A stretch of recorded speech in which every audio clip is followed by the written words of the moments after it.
Whether you drive a car, need a car, or just occasionally bum a ride with friends, you've come to the right place. Join Jill and Tom as they break down everything that's going on in the auto world. New car reviews, Shopping tips, driving green, electric cars, classic cars, and plenty of great guests. This is the Consumer Guide Car Stuff Podcast. All right, this is the Car Stuff Podcast. I am Tom Appel. Thanks for joining us this week.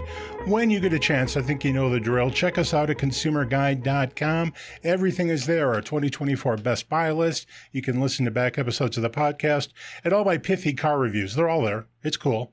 You want to go there. That's consumerguide.com. In studio, 2 weeks in a row.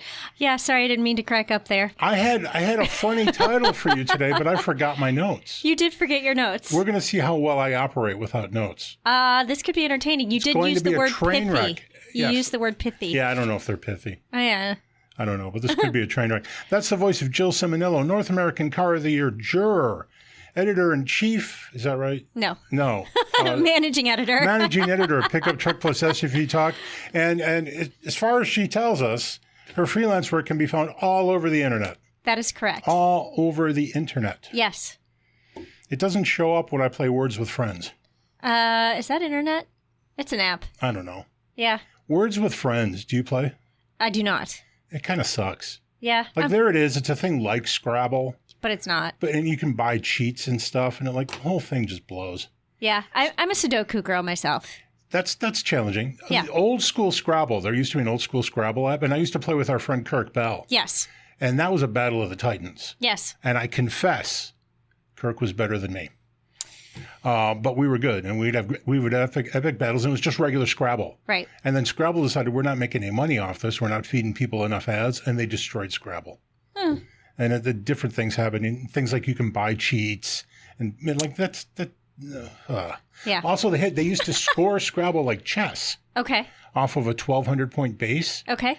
And the higher you were, over 1,200 was how much you were over the average.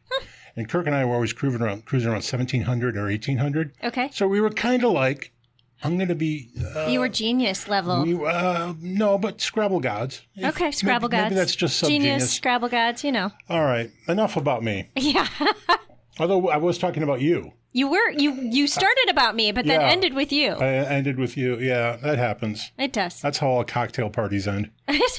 He's doing it again, and people leave. That's true. Weird week. Yeah, it has been. I feel like since we last talked, a whole bunch of stuff happened.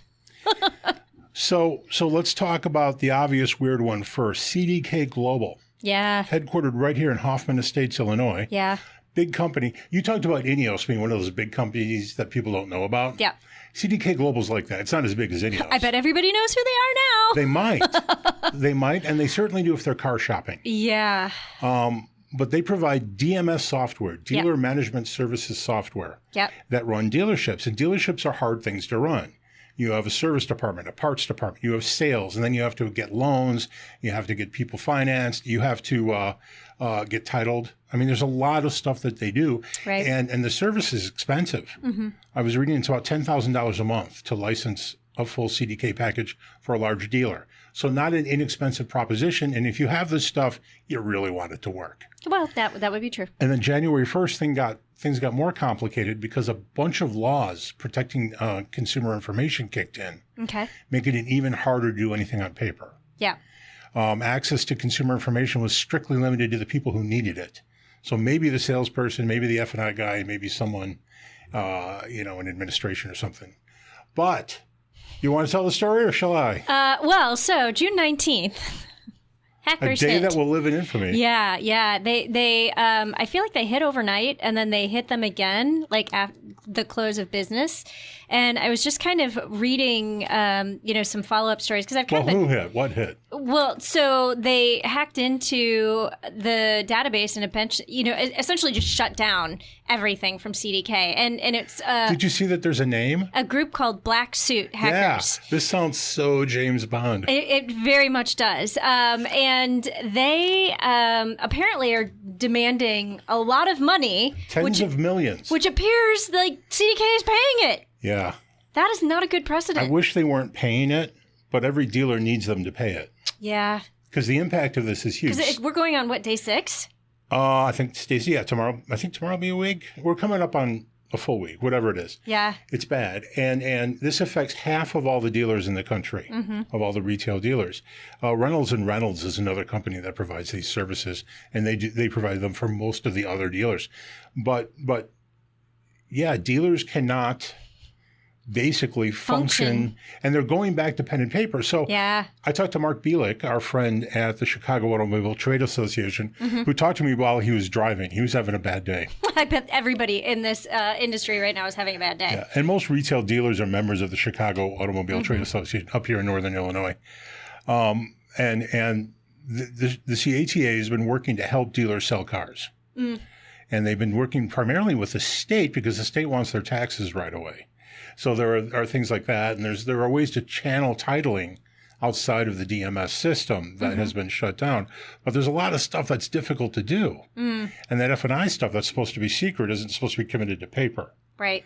So this is the advice. If you are looking for a car anywhere in the United States, call ahead. Yeah. Make sure the dealer is taking guests. Right.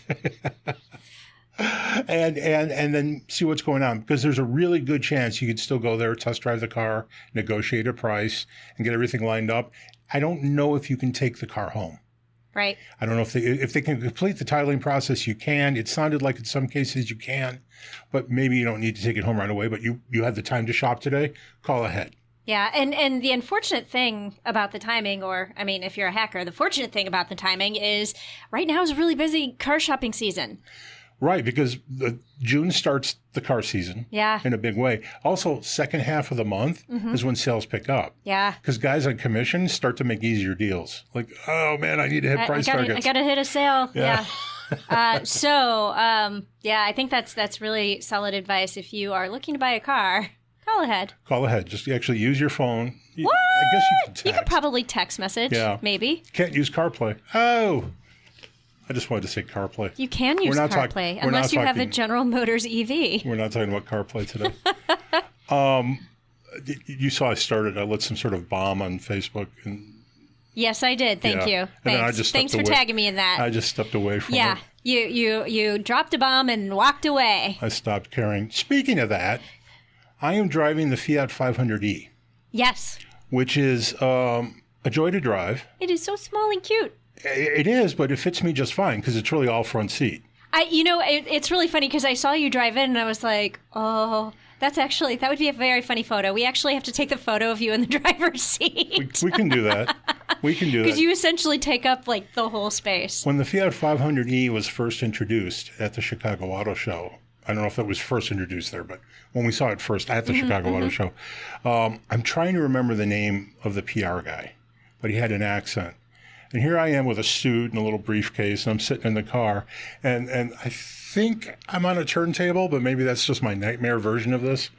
But the car comes around, or people are walking by, and this guy who I cannot remember, but you remember, who was the PR guy at the time for Fiat, swings open the door while I'm in and goes and just starts yelling, "Look how big he is, and he fits just fine." Like, yeah, thank you. Yeah, thanks for that. Thank you. I'm your unpaid plus size model. That's great. Man. That is awesome. But that is the testament to Fiat though. In the 500, it's a little car, but it fits somebody your size and it fits somebody my size. Yeah, joy to drive. I've been beating on the battery because it's very hot here, like it is everywhere. So I'm using the AC. I'm driving stop and go. I've been doing a lot of stuff and idling to take car pictures and stuff. So. And the battery, I think the real range is probably, is it supposed to be 170 miles? Yeah, something like that. I don't doubt that. That seems legit. Yeah, it's under 200. And, I know it's under 200. And I will say idling is probably not your problem. The air conditioning is your problem. AC is huge. Yeah. Yeah, anytime you need to change the temperature in an electric vehicle, you're hurting your battery range. Your range drops like 20 miles. Yeah. Headlights is a big deal, but it's not a very big deal. Right. Yeah, like idling is nothing. Yeah, huh? Using your radio is nothing. Heated seats aren't a big deal. No, and that's why a lot of electric cars have heated front and rear seats because they want you to use the heated seats rather than the HVAC system. That was a deal with the Chevrolet Volt. and they couldn't really explain Volt with it. a V or bolt with a B? With a V for victory. But I remember them trying to talk people into using the heated seats and whatever. Yeah. The people didn't care. And then when that was introduced at the Chicago Auto Show, this is hilarious. I went to an event, I think at the hotel, downstairs, and they had a Volt in there, and the event was sponsored by Bose. And the Volt had a Bose sound system that had been engineered to use less power. A thing that absolutely made no measurable difference. Yeah. And I remember, like, we watched this presentation, and the speakers were lightweight. They used special magnets, and it was all just exercise in futility. People kept asking, how much will this affect my mileage? And it's 0.0001%. and there was no measurable impact on range. Yeah. Yeah, it was just this weird, like, we have this energy efficient sound system. Who wants that? Like, they didn't say it sounded good. It's energy. Right. But it's energy Oh, man. Let's talk for a moment about once the most popular car in the land. Yes. The Toyota Camry for 2025 goes under the knife, and it's a very different vehicle now. Where did you drive this? I had it as a test car. Oh, you had it as a test car? Yeah. Okay, all right. So they did the launch program while I was on vacation, so I missed it. And so I requested to be able to drive it as soon as possible. Right. And so it literally just hit the fleet. And I took delivery. I had it for a longer test. I had it Friday to Monday, so I just got rid of it this morning. So I had it for like a week and 3 days. And I drove to Indianapolis. I drove back. I drove here. And, so I spent a lot of time. I probably drove about 500 to 600 miles in this vehicle. And I really liked it. It is smooth and quiet. And of course, I'm trying to do video this morning, and there's a guy across the street with a jackhammer. And I'm like, are you kidding me? But what I do want to say is when I sat inside the car, it was really quiet. I couldn't hear the jackhammer. So I was impressed with the interior quietness. That's long been a Camry hallmark. Yeah. And for a long time, it was the hallmark of higher end versions of the Camry, but I think it's kind of universally applied to the line now. Yeah. They're quiet. They're refined. The hybrid roomy. system is great. They're well screwed together. Well, the hybrid thing is the interesting story. Yeah, so they've done away with the V6 engine and any gasoline-only options. I need to moan audibly. Yeah. Oh.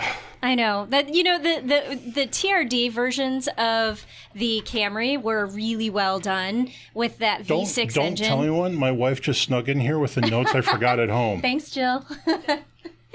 What a relief, because I forgot everything. Yes. So now you have all of your memories. But no, so I really did love the V6 engine. It was powerful and fun, and it had that throaty, almost like a little bit of a throaty roar. And then you're making faces at the notes. I am. I'm a terrible note taker, but yet I need them. Okay. But yeah, so that is gone, and now you only have a hybrid-only version. And this is a 2.5 liter gasoline 4-cylinder engine that's mated to 2 electric motors, and you have a front-wheel drive option, an all-wheel drive option in every trim, so that's really nice. The front-wheel drive model will deliver 225 horsepower. The all-wheel drive version will be like 232 horsepower. So interesting. A little bit of a power difference depending on if you go all-wheel drive or front-wheel drive, and it's. So, like, I live off of a street in Chicago. It's called Cortlandt, and I feel like they purposely leave the potholes there so that people will not drive down it or will not drive fast down it. So I love to drive up and down Cortlandt in Chicago just to test the suspension and how the vehicle feels. And the Camry was so planted and so solid, and it took those bumps and speed bumps and potholes really well. So. Yeah, well-sorted car. That engine, the 2.5 liter hybrid engine, very flexible. Yeah, it's in the Sienna. Yeah, it's the only engine in the Sienna. Yeah, and it has the torque to make that work. It's in the Venza where it feels sporty. It's in the Camry. And in those vehicles, it's the only engine now. Yeah. And this is the first sedan application of this engine and this powertrain. Is this a new hybrid system? Well, no, it's not new. It's just the first sedan application. So I don't think this is the powertrain that's in the Crown. But this is the hybrid system that was available as an option on the Camry before. It might have been the 2.4 liter. This is the 5th generation hybrid system. Okay, so this is an updated hybrid system. Yes. Okay. The only thing. Okay, what's funny about this being the first in a sedan, they're running out of sedans. Oh, yeah. It's probably the last. They've got the Crown, which is sedan-ish. Ish. They have the Camry, obviously. They have the Corolla. I don't know how long the Corolla. That's a different displacement, but yeah. Yeah, but I don't know how long the Corolla will exist as a sedan. I think, as a sedan. Mm-hmm.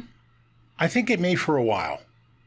Because the Civic is hot. Fair. And it seems like Honda and Toyota buck trends.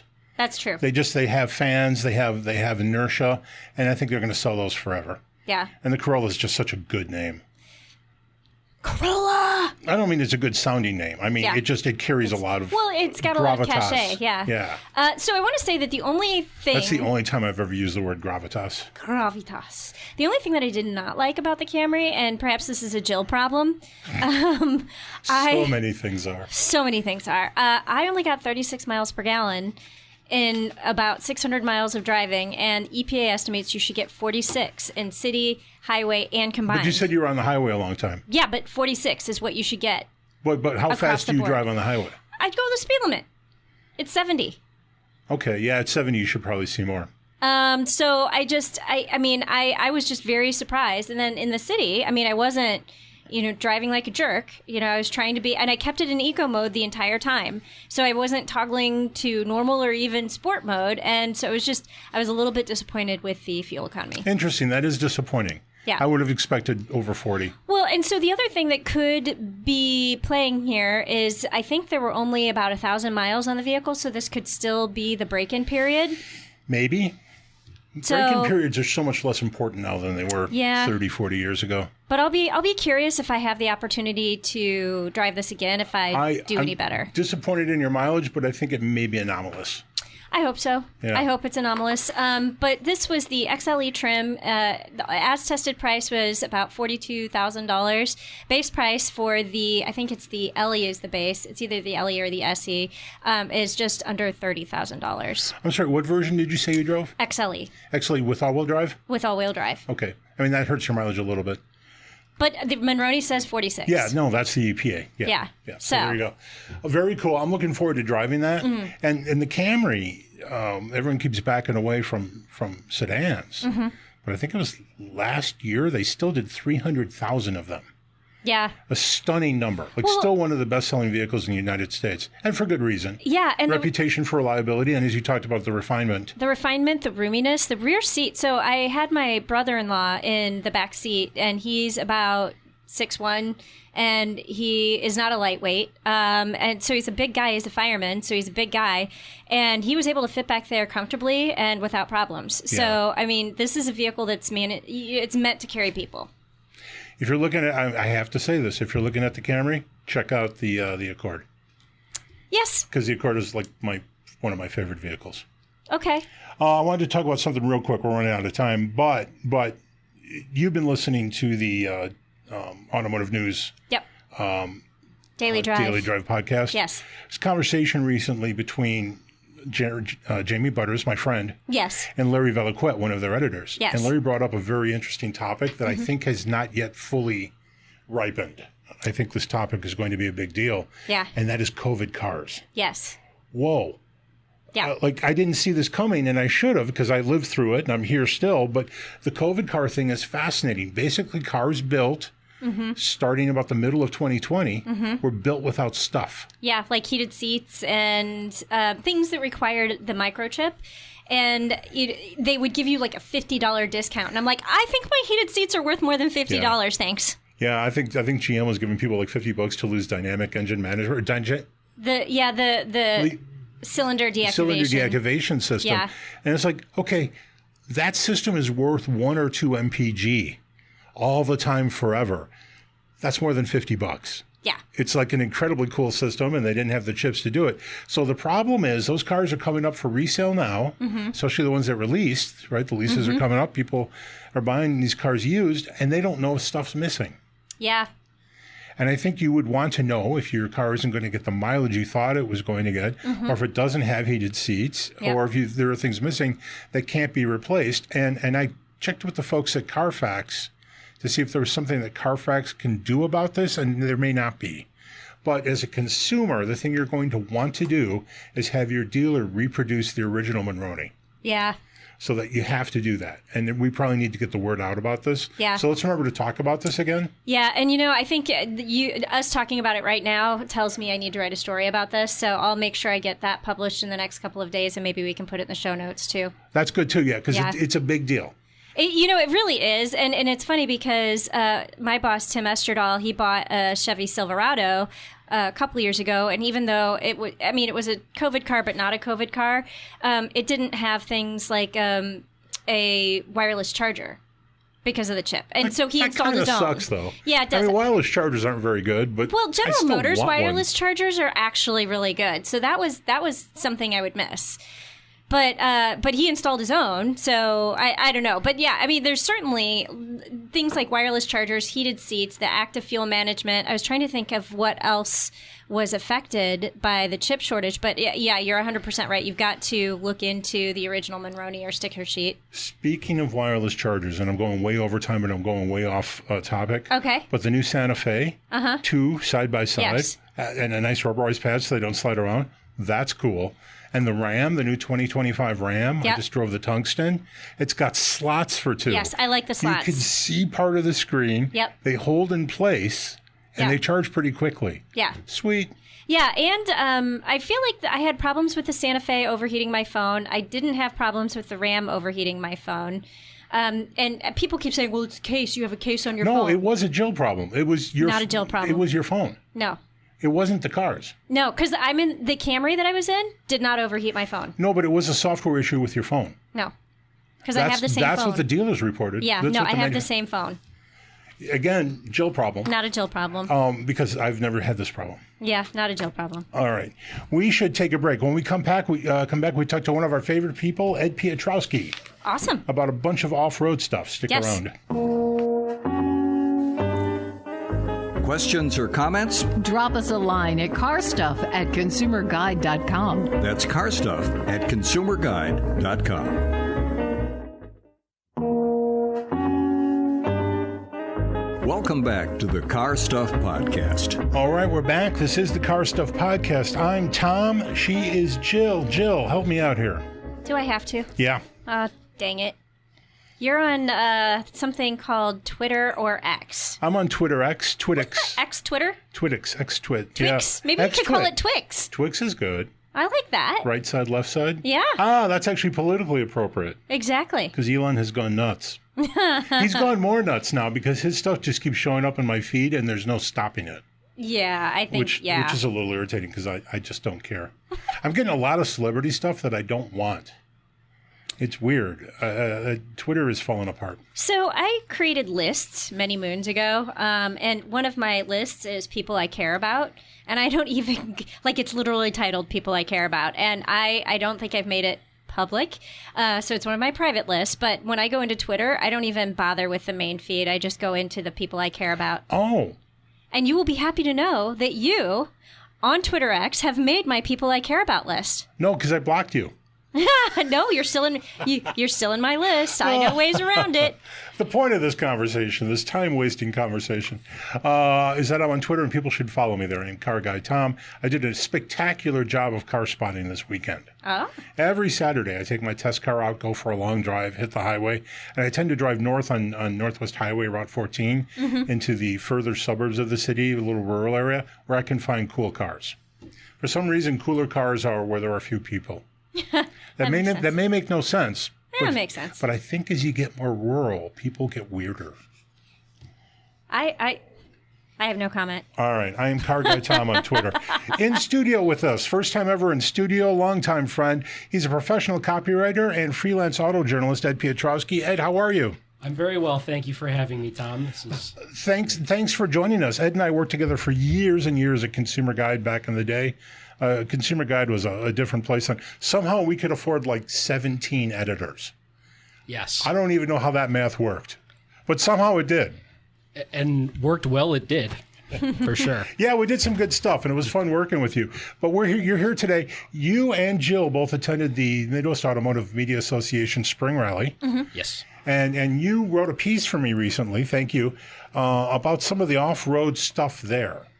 Yes, I tend to be the Midwest Automotive Media Association is the group of auto writers generally based in the Chicago area, and I'm sure Tom and Jill.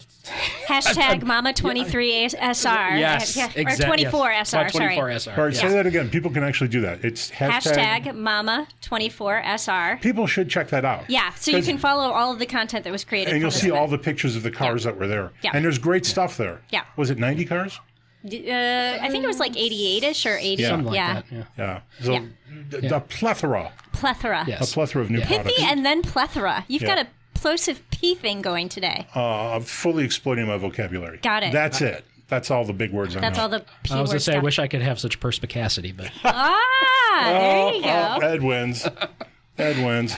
Simpsons popped into my head with that one. But anyway, the event happens every year at Road America up in Wisconsin, and they have a portion where you can drive on this legendary racetrack, and they also set up an off-road course, thanks to the fine folks at Jeep for helping put that on. And personally, that's more my jam. I have more fun going 6 miles per hour than I do 60.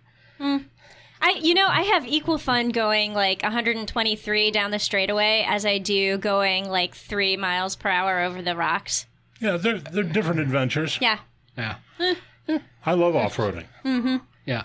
And this year they brought, the manufacturers brought a variety of different vehicles, and including one specifically that stood out to me was the Lexus GX Overtrail, because this is kind of the first time I've ever seen Lexus go with an off-roady type bent specifically for this vehicle, despite the fact that its worldwide counterpart, the Toyota Land Cruiser Prado, has been such a smash success, especially in markets like the Middle East. Mm-hmm. Yeah, people don't know about that vehicle, but the Middle East buys all sorts of crazy off-road stuff that we don't see.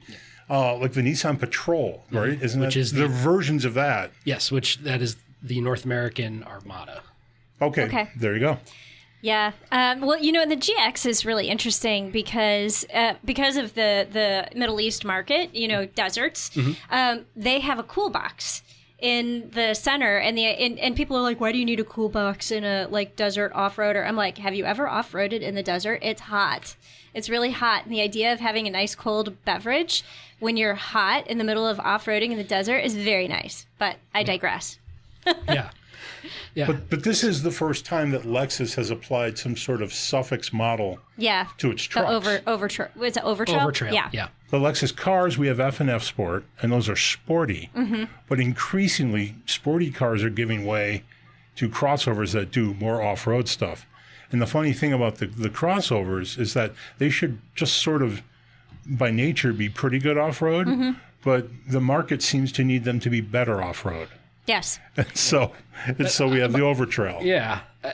Especially with the crossovers, I kind of wonder, okay, yes, they are more capable, but what percentage of those buyers are really going to use that capability? None. But One. in my own, a personal anecdote on this is I drive one of the new generation Honda Passports, and I had thought about getting the Trail Sport version, which is the slightly different suspension, but for that one, the thing was the 18-inch chunky tires, because I have pretty much zero depth perception, so I tend to curb my wheels quite frequently. So the extra sidewall on the 18s would have gone a ways to prevent that, because in the year and a half I've owned my car, I've hit a curb like 3 times.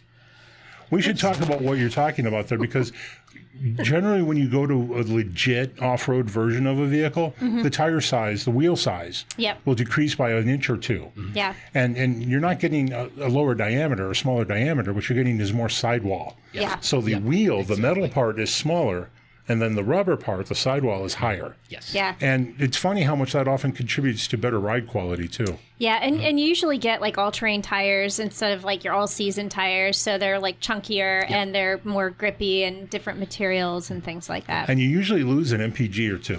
Yes. Go into those. So how was the Overtrail off-road? Surprisingly capable. I was very pleasantly surprised with how well it handled just and this is it's not a terribly long course, but a lot of it was very technical. And, they had a couple of splash pads, for lack of a better word. They had a very tough, rocky thing. I don't think they didn't put the Lexus on that portion of it, but there were other, not that specific one, but I mean, there were other, rocks and portions where, you got some suspension articulation going on here.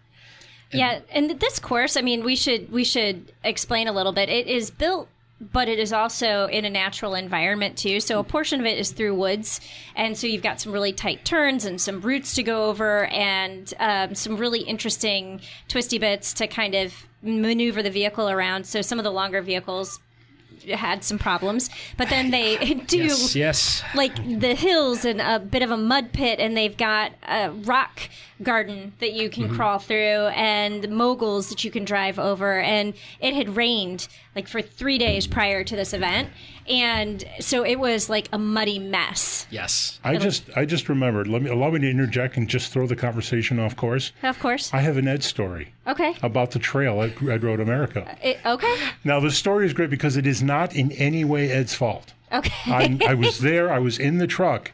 Not Ed's fault. We were driving a big GM.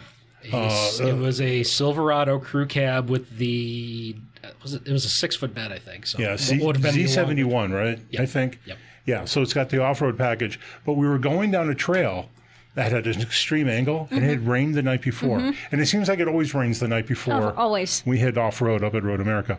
Anyway, the truck wasn't cutting it, and it kept sliding sideways. So Ed kept turning away from the slide to try to keep us on the road, like into the slide, I guess. Right. And know what he did, the back end kept sliding. So at some point, we're going down this trail at an angle. And no matter what happened, it kept turning perpendicular to the way we were going, and he kept turning with the truck. Ed was doing exactly the right thing, but we did not have the tires to make this happen. No. So we ended up down like exactly perpendicular. And then he was able to power up from there. But it was just the funniest thing because it was a tragedy in slow motion. You're trying to pilot this 22-foot long behemoth.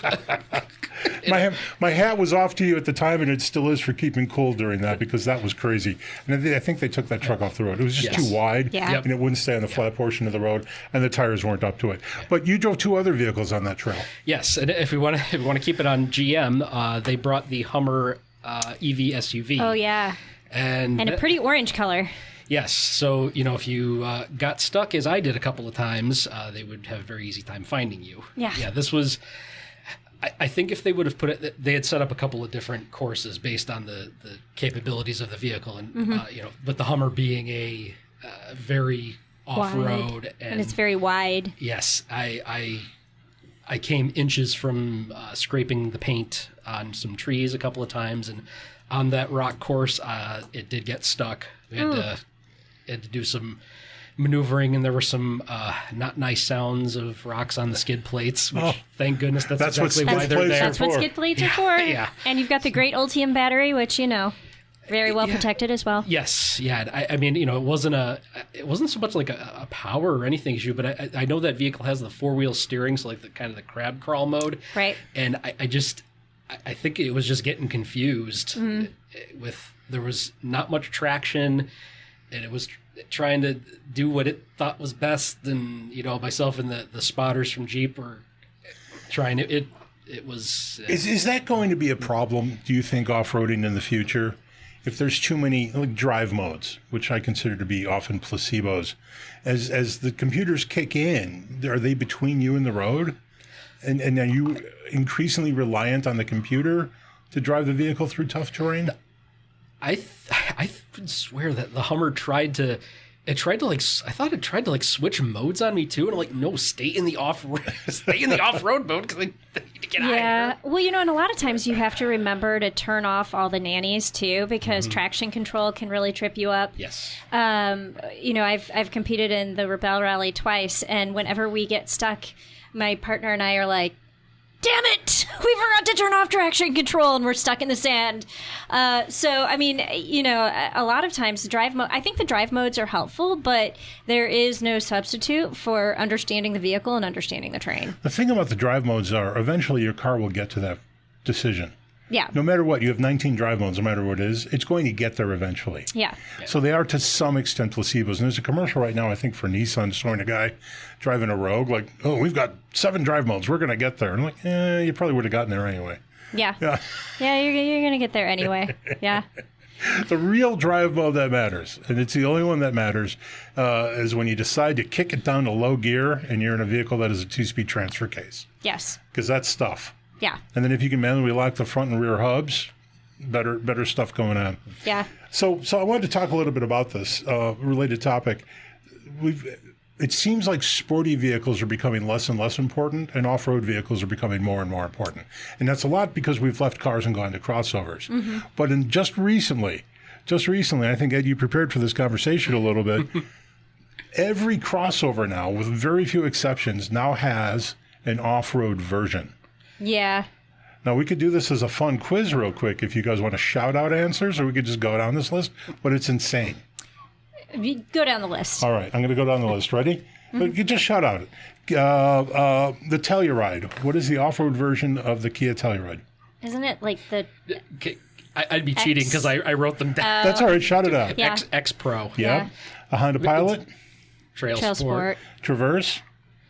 Z71. Yeah, Like, the new haven't Chevy driven that Traverse. one. Which is yet. weird because they call their like the Trailblazer and the new Equinox and the Trax for whatever reason, the front-wheel drive is the Active. So Active. They're not even Active. consistent with their branding. Active sort of translates to fake. Because I don't think Yeah, there's active is really placebo. I don't think there's true. anything going on there. I like this one a lot, actually, in looks and I've driven it. Explorer, That I don't know. Timberline. Okay. Okay, did they discontinue that for 2025? Oh, did I don't they? Remember, I did that report for the Chicago Auto Show on the 2025 Explorer, and I know they really trimmed. They went from like 8 down to 4 trim Well, levels Yeah, I now. did. I read that. Yeah, they super simplified their lineup. Yeah, I don't. So that might be a package I'd have to check. Yeah, Okay.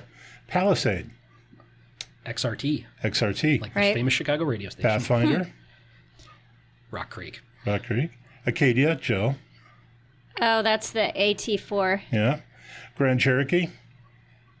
Trailhawk or Trails. Well, there's the 4xe, Okay. but yes, is there still a Trailhawk? I think so I think because the Trailhawk Trailhawk is only 4xe. Yeah. And if people don't know what we're talking about, 4xe is their hybrid. their plug-in hybrid model. Yeah. But it is off-roady. Well, only because Trailhawks are all 4XEs now, or 4xe, or whatever you want to say that. And we mentioned the Lexus Overtrail. Mm-hmm. Interestingly, work with me on this. Interestingly, Okay. Highlander does not have one. The CX-90 at Mazda does not have one, and the Ascent does not yet come. The Subaru Ascent does not yet have a wilderness model. But at Toyota, right, no Highlander, Right? but 3 RAV4s. Adventure. Yeah. What else? They've got the Adventure, the TRD Off-Road, which seems like they might be overreaching, and the Woodland.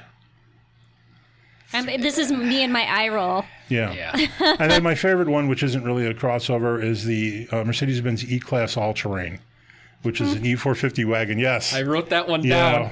Yeah. I drove Oh, that. Oh, man. How about Volkswagen? Oh, Atlas. Atlas.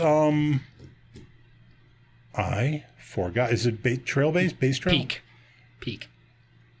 Peak. Called Peak. Yep. When was that new? That was new, I think, for the refresh in 24. I'm like, I know nothing about I don't know Peak. that one. There was No. something called the base trail. Because they have the Atlas, they have the Cross Sport, and I think that's. I don't know if the Tiguan. Tiguan does not have one. Yeah. I just wrote about No. Tiguan. well, they had like Base Camp, that's the one, which was a dealer installed package that got you wheels, tires, and a lift, I think. right. Yeah. All right, here's the big question. Okay. Here's the big question. Can I Go ahead, Ed. Another one. Volvo I don't know. V60 and V90 cross country. Oh, cross Cross country. country, right? Yeah, I mean, those a wagon, but they're cool though. That's still that old sort of wagony Volvo charm. I'm driving the I think it's the XC60 right now. I literally just swapped into it right before coming here. It's a wagon.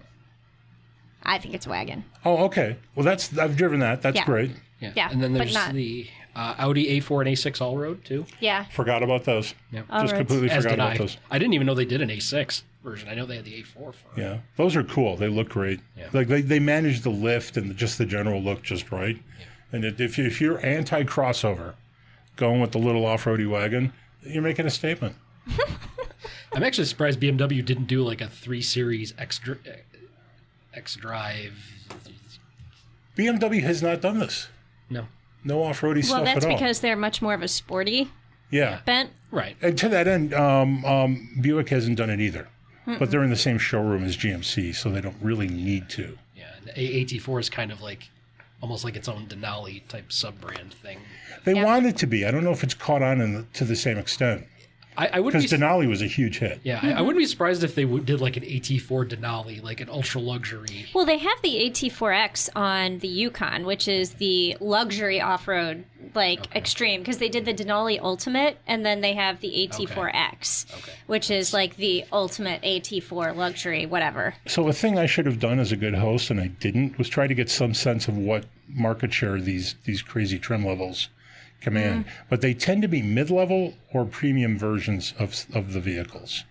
They're never like entry-level models. So they're bringing in a little extra cash for the makers, and I don't know how well they swell, but obviously they sell pretty well because there's 30 of them. They keep doing them. Yeah. And I mean, I have to feel like this trend was a little bit, kind of spurred on by COVID, when people couldn't do anything indoors. So what did they do? They went outdoors and they started, doing overlanding and hiking. Did people really go off-road, or did they just want stuff they could go off-road in? No, I think they really did. Because I remember that. This did, in fact, I think they really did, because you couldn't go any place inside. So they would take their cars and they would drive places to camp and to hike and to do the things that were outdoors. Yep.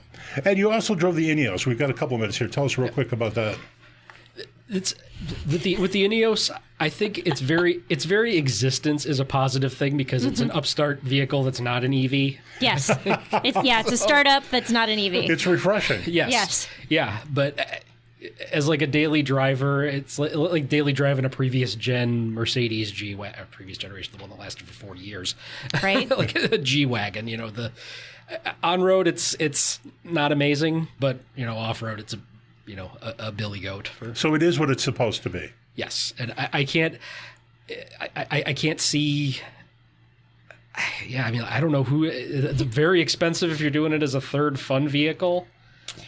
I see it as an image vehicle, I'll be honest with you. I think that the people who are buying the G-Wagons are going to be interested in Ineos because it's even more rare and more interesting, because, I mean, they're really only going to be bringing like 15,000 of these vehicles, and that's between the pickup truck and the SUV to the United States. So the SUV is called the Grenadier. The pickup truck is called the Quartermaster. Yeah.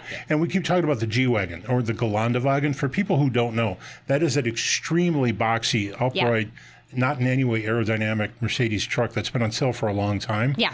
That car has an interesting history. Now, they've redesigned it, and that history is gone. But that vehicle lasted forever and used to be an actual off-road military vehicle built by Mercedes for military applications. And I believe that in Austria, they still use them. Yeah. Yeah. So there's a cool element to it, too. And for the longest time, up until within the last 20 years, you couldn't get them in the U.S. Like, the only way was through gray market importing. Yeah, and they were very, very expensive. Yes. And in fact, there were a couple of big gray market importers in the U.S. that Mercedes decided very nicely, very graciously, to buy out when they decided to formally import them. Yeah. Because they were putting these companies out of business. Yeah. But those companies did so much for Mercedes' image. Yeah. So it was pretty cool. All right, we're going to take a break. Ed, because you are in studio, you are a victim today, and you're going to take part in the quiz. Oh, boy. All right. We're going to take a break. When we come back, it's quiz time. Stick around. Questions or comments? Drop us a line at carstuff@consumerguide.com. That's carstuff@consumerguide.com.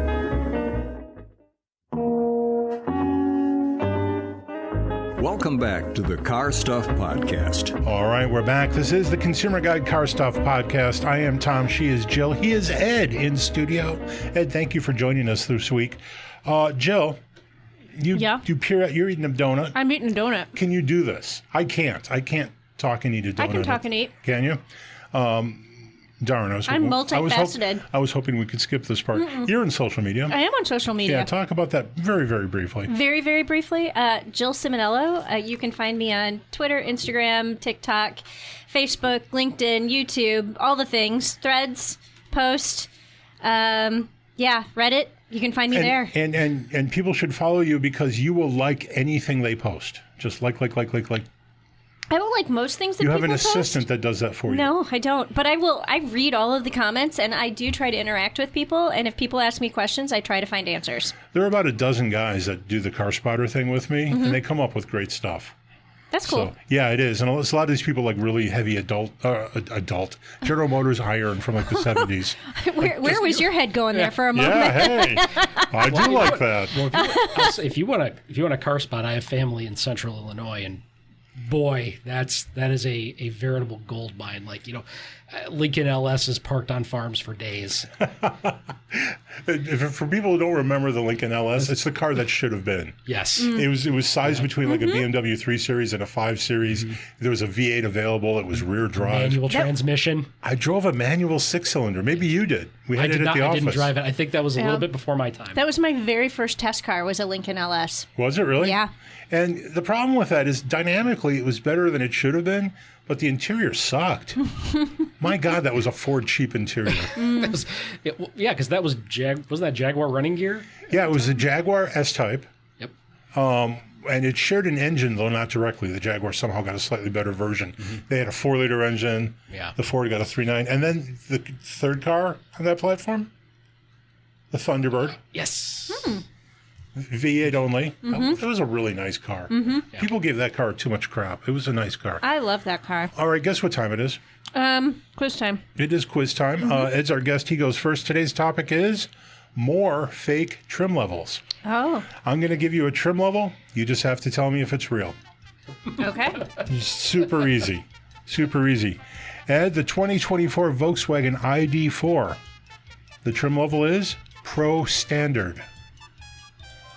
I want to say that it's like it to me that's fake, but it's too fake, so it has to be real. But I'm still going to go fake. Jill, Pro Standard. I'm going to say real. It's fake. Ed's on the board. Okay. I want to talk for a second about how bad Volkswagen trim levels are.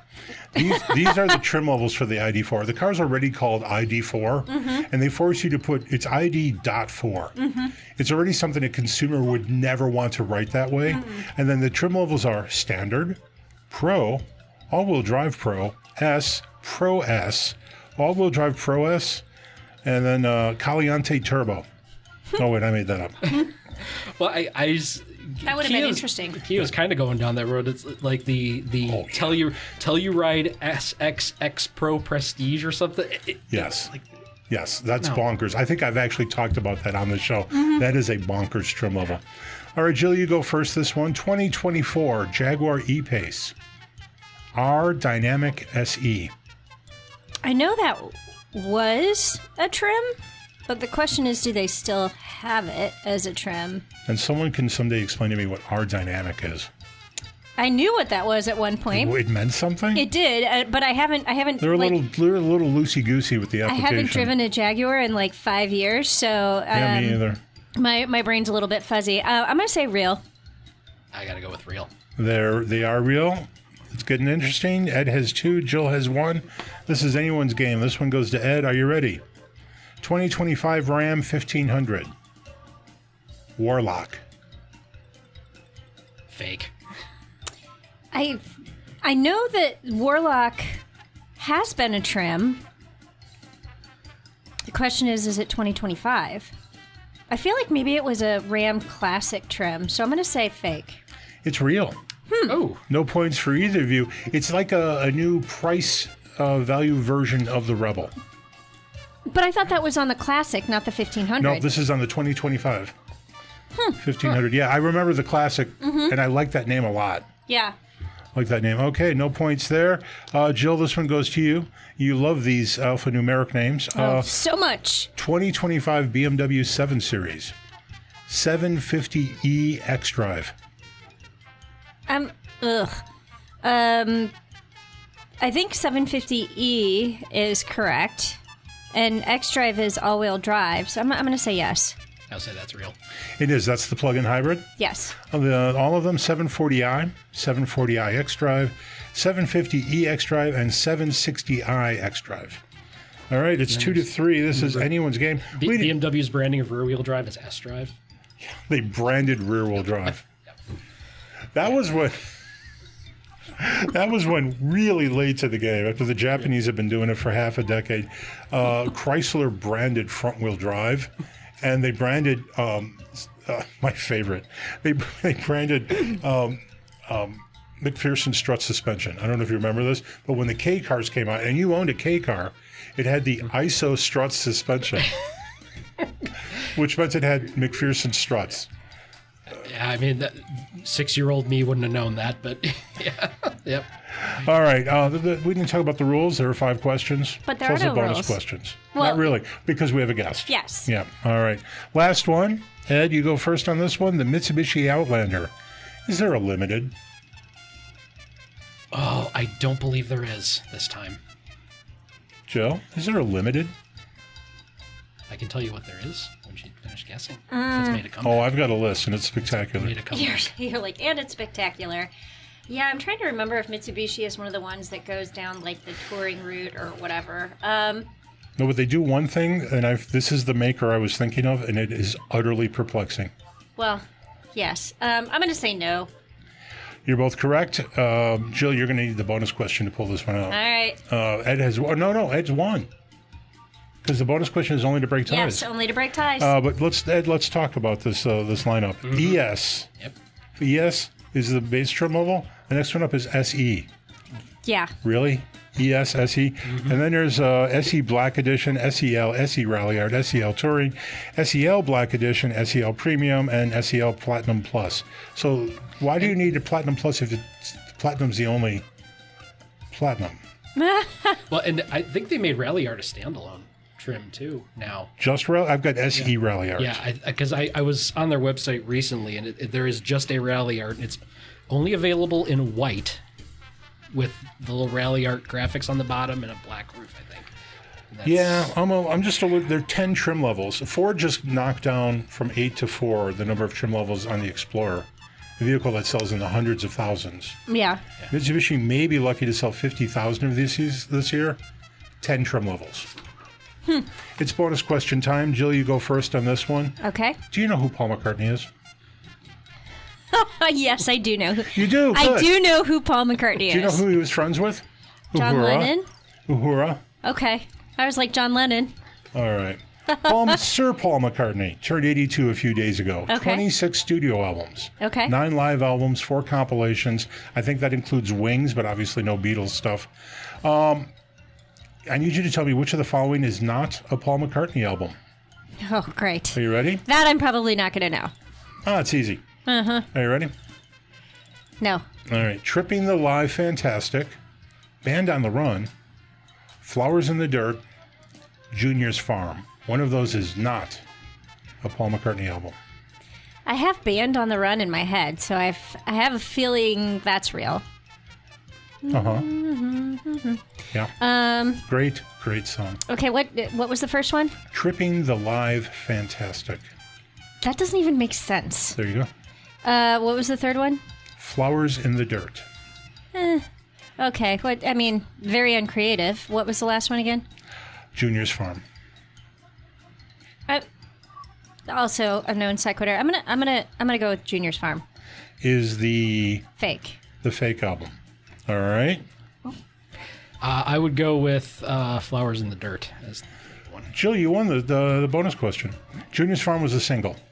Okay. Interesting thing about it was a hit single, and they never put it on an album. Didn't end up on a Wings album. Didn't end up on a Paul McCartney solo album. Just on their greatest hits. Okay. So for a long time, it was hard to get. Tripping the Live Fantastic, a live album, triple LP from 1990. It was, I think, the first time that Sir Paul had toured for a very long time. Band on the Run, huge hit with the album, with the song Band on the Run. That's the only one that's vaguely familiar to me. Yeah, Flowers in Dirt was from 1989. Good album, interesting cover. Junior's Farm was a single. Okay. And that's it. We pretty much run out of time. Yeah, we talked a lot today. It was a good show. Ed, Ed, working on anything interesting? Anything you've observed recently? What's going on? I mean, I was on vacation for the last week, so I don't really have anything recent. Like the CDK hack was news to me, and that's... Wait. You were on vacation and the hack... Ed's the hacker. He's the black suit hacker. Yes, hacking CDK on hotel Wi-Fi. Yeah, no, I'm just still trying to get back into the swing of things here. And very good to see you. Thank you for being in studio. Well, thank you for having me. This was a lot of fun. Great conversation. Jill, I'm going to put you in the spot. Who do we have next week? No idea. Yeah, me either. All right. I always mean to. We are very bad at promoting ourselves. Yeah, we are. We should really talk about next week. Yeah, but I'm sure whoever it is going to be awesome. So I was on with Steve and Johnny Saturday night here in Chicago on WGN Radio, and they are super interested in talking to Joe Ligo. Okay. So for people who want to hear more about what's going on with Joe Ligo's movie, The Last Independent Automaker. I always want to say car maker, but it's automaker, isn't it? Yeah. Yeah. Because they're not all cars anymore. Yep. So that's coming up too. All right. Lots of people to thank this week, and good thing my wife brought me my notes. If you can sort here through it them. is. Thanks to Ed Piotrowski for joining us in studio. Thank you, Jill. Thanks to Mark from the Chicago Automobile Trade Association for getting back to me during the crisis. Thanks to producer Randy and the good folks at TalkZone. Thanks to Turi Ryder for having me on her show earlier today. That's Monday. This actually drops Tuesday. Shout out to my radio mentors, Steve and Johnny. I join them again in 2 weeks. Let's talk more about cars again next week. All right. Remember to check us out at consumerguide.com. The Car Stuff Podcast is produced by J-Turn Media. To advertise on the show, please drop us a line at carstuff@consumerguide.com.